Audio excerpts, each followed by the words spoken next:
नमस्कार फ्रेंड्स, आज पहिल्यांदाच मी तुमच्या समोर येतोय। सगळ्यात आधी तुम्हा सगळ्यांना विजयादशमीच्या खूप खूप खूप खूप शुभेच्छा।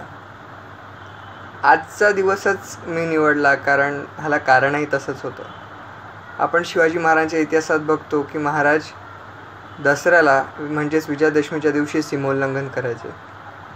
आपल्याला की प्रत्येकाला आयुष्यात यशस्वी व्हायचं असतं, प्रत्येकाला आयुष्यात यश हवं असतं, पण काही ना काही अडचणी येत राहतात आणि आपण यशस्वी होऊ शकत नाही। माझं नाव केतन सावंत आहे आणि आज मी तुमच्याशी या व्हिडिओच्या माध्यमातून बोलतोय कारण आजचा माझा विषय मी निवडला आहे तसाच आजच्या दिवसाला धरूनच, तो म्हणजे कम्फर्ट झोन।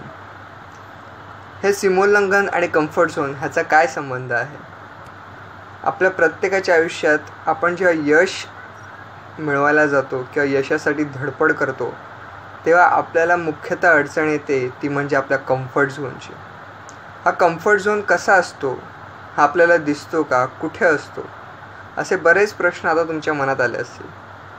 तर कम्फर्ट झोन ही काही वेगळी गोष्ट नाही आहे। कम्फर्ट झोन ही तुम्हीच तुमच्या सवयीमुळे निर्माण केलेली तुमच्या आयुष्यातली अशी जागा की तुम्ही आता ज्या स्थितीत आहात ती स्थिती तुम्हाला सुखकर, आनंददायी वाटू लागते, म्हणजेच कम्फर्ट झोन। एक 16-17 वर्षांचा मुलगा म्हणजेच छत्रपती शिवाजी महाराज हे त्यांच्या 16-17व्या वर्षी आदिलशाहीतला एक किल्ला घेतात। राहायचे कुठे तर त्यांच्याच वडिलांना म्हणजेच शहाजी महाराजांना पुणे म्हणून, जहागीर म्हणून मिळालेल्या पुण्यात, आणि अशाच जागी राहून त्यांच्याच आदिलशहाविरोधातच त्यांनी बंड पुकारलं होतं। उघड उघड बंडखोरी होती, पण हे करणं गरजेचं होतं कारण ध्येय ठरलं होतं स्वराज्य निर्माण करायचं अखंड हिंदुस्थानात, आणि त्या ध्येयाने ते झपाटले होते। हे झपाटले, पण हे ध्येय तुमच्याकडे असलं की कम्फर्ट झोन तुमच्या आड येत नाही। हा कम्फर्ट झोनमधनं बाहेर कसं पडायचं आणि का पडायचं, कम्फर्ट झोन नक्की असतो काय, हे तुम्हाला आजच्या व्हिडिओमध्ये कळेल। कम्फर्ट झोन हा तुम्ही तुमच्या नेहमीच्या सवयींमुळे तुमच्या भोवती निर्माण केलेली अशी जागा की जिकडे तुम्ही असता तीच जागा तुम्हाला आरामदायी, सुखकर वाटू लागते, आणि तुम्ही एकदा त्या स्थितीतून बाहेर पडायचा प्रयत्न केला तुमच्या पुढच्या सुखासाठी तर तुम्हाला त्यातनं खूप अडचणी येतात, खूप त्रास सहन करावा लागतो, आणि नंतर तुम्ही म्हणता की नकोच, राहून दे, आपण माघार घेतो। ह्याचं मुख्य कारण म्हणजे आपण प्रत्येक माणूस हा सवयीने बनलेला असतो। माणूस हा सवयीने बनलेला असल्या कारणाने आपल्याला आपल्या सवयी बदलणं खूप कठीण जातं। प्रत्येकाला आयुष्यात यश हवं असतं, पण त्यासाठी करायला कोणी तयार नसतो।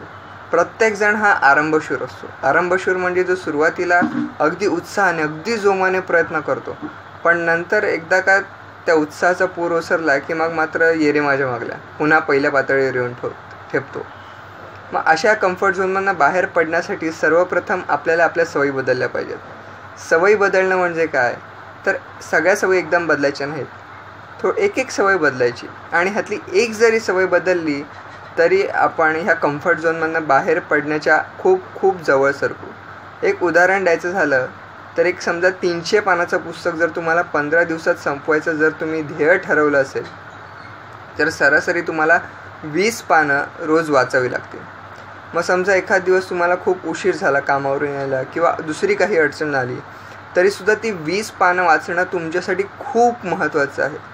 असं समजून चला की ती 20 पानं नाही वाचली तर तुम्ही आयुष्यात खूप मोठी चूक करतात, ज्याच्याने तुमच्यापुढे खूप मोठं संकट ओढवणार आहे।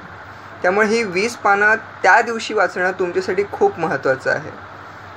अशा प्रकारे तुम्ही तुमच्या ध्येयाच्या जवळ जाऊ शकता। अशा प्रकारे तुम्ही तुमच्या कम्फर्ट झोनमधनं बाहेर पडण्याच्या मार्गावर राहू शकता, आणि एकदा का जर तुम्हाला ते तुमचं ध्येय मिळालं तर तो आनंद सेलिब्रेट करा। यस, तो आनंद सेलिब्रेट करणंसुद्धा तितकंच महत्त्वाचं आहे। अशा प्रकारे कम्फर्ट झोनमधनं बाहेर पडण्यासाठी तुम्हाला सगळ्यात आधी तुमचं ध्येय तुमच्याकडे असणं महत्त्वाचं आहे। जसं महाराजांचं ध्येय होतं स्वराज्य, तसंच आपल्यासमोरही आपलं ध्येय असणं गरजेचं आहे, स्वप्न असणं महत्त्वाचं आहे। दिवंगत राष्ट्रपती डॉक्टर APJ अब्दुल कलाम म्हणायचे की स्वप्न 3 आहेत जी तुम्हाला झोपल्यावर पडतात, स्वप्न 3 आहेत जी तुम्हाला झोपल्यावर पडतात, स्वप्न ती असतात जी तुम्हाला झोपून देत नाहीत।